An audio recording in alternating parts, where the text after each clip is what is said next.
I want to take it easy. Work's been hard this year. I want to go to the beach. What's the problem?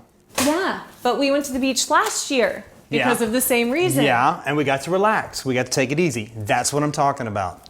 That's not what I meant. And you know that. Yes, the beach was fun. We all had a great time, but my father is not going to be around forever. And I don't want to feel like I missed this opportunity to spend time with him.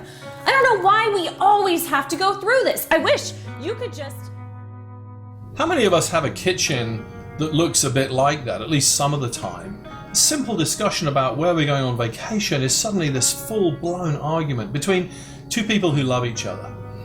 Conflict shows up everywhere in our lives. Maybe it's not the big blow up, but just those everyday difficult situations in our kitchens, with our kids, in our dorm rooms, in our neighborhoods, and at the places we work.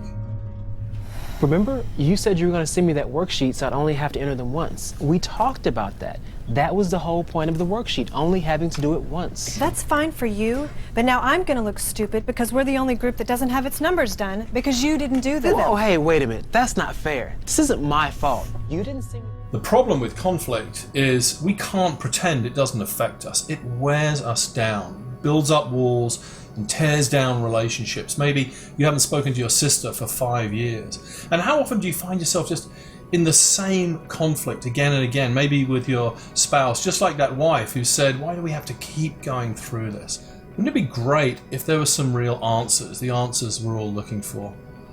Well, I've got some good news for you. The Bible has a lot to say about relationships and conflict and where conflict comes from, but best of all, how we can work through conflict in a completely different way.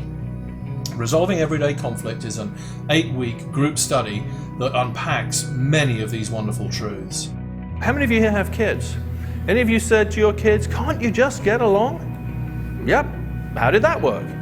Not so well, is my guess. You maybe got 5 minutes out of it if you were lucky. Jesus addresses conflict and he says there's a place you start in conflict and it's not with the other guy. You start with yourself. What is your contribution? When we deny a conflict exists, when we just avoid it, when we pretend it's not there, it's like a ticking bomb. It's just waiting to go off. Unforgiveness is the poison we drink, hoping someone else will die. But the question we need to ask is, where's God in all this? What does God think about this conflict? Maybe the question isn't, how do I win? Maybe the question is, what would please and honor God in this situation? So we would like to invite you to come along and join the study. It's a lot of fun, maybe bring a friend. It's not churchy or churchy language, it's just practical answers to this everyday problem. It's what God has to say about conflict.